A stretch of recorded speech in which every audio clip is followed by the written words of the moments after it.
હાલો, હું કાળુભાઈ તળસીભાઈ બોલું ગુંદાલેથી. કે સુરાભાઈ જાનતીભાઈ ઉમરાળાની પેઢીએ કેસું નાનું આવ્યા ને એનું તમે એક વાત સાંભળી. વાત સાંભળતા અમને દેવસા આપી દીધા.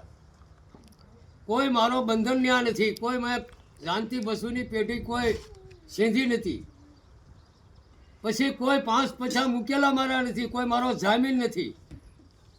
તો તમે અમારી માથે નાચ થઈ હવે એક તાળી પાડીને અમને બહાર મૂકી દીધા. ભાઈ તો સુરાભાઈ એટલું મારું કહેવાનું થાય તને અને જાનતીભાઈ કે એ વખતે તો તમે તાળે પાડી દીધી, નાતે તાળે પાડી દીધી. અત્યારે તમે 25 તારીખનો વધાર મારો છો કે ભાઈ આ છેલ્લો વાયદો છે એમ.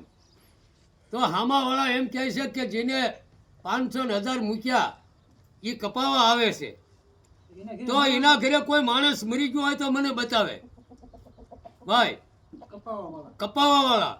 પછી બીજા નંબરમાં જો જાનતીભાઈ અને સુરાભાઈ તમને આટલી પેઢી બતાવતા કેસુનાનું ને તમે મેકલતા નથી. તમે જેવું કહો છો કે ભાઈ અહીંયા ઉમરાળા આવો અને સોગઠે જ આવો.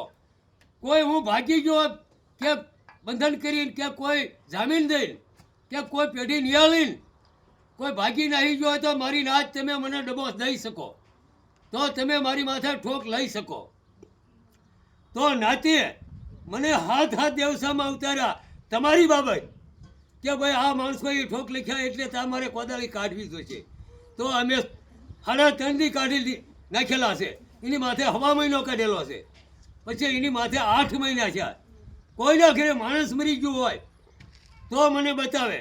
તો સુરાભાઈ અને જાનતીભાઈ એટલો વિચાર કરજો. આજ ખોલે આપણે નાતે નાતને આજની તારીખ સુધી કોઈ લડાઈ કરી નથી, પણ આ બનાવ બનશે તો આપણે લડાઈ થશે ભાઈ.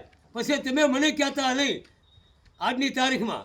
આ મારું છેલ્લું કહેવાનું છે જાનતીભાઈ અને સુરાભાઈ.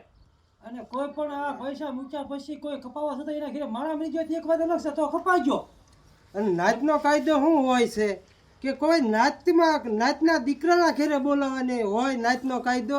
કોઈ એક જ ઠેકાણે આવવાનો કાયદો ન હોય કે કોઈ માંગણું માંગતા હોય તો નાચના દીકરાના પેઢીએ જઈ અને કહેવાની કાયદો હોય એનો.